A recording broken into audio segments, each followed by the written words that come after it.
أعوذ بالله من الشيطان الرجيم. بسم الله الرحمن الرحيم.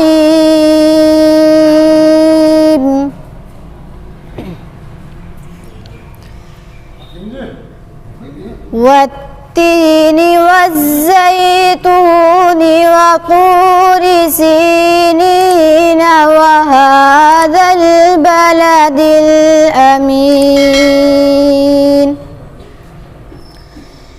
لقد خلقنا الإنسان في أحسن تقويم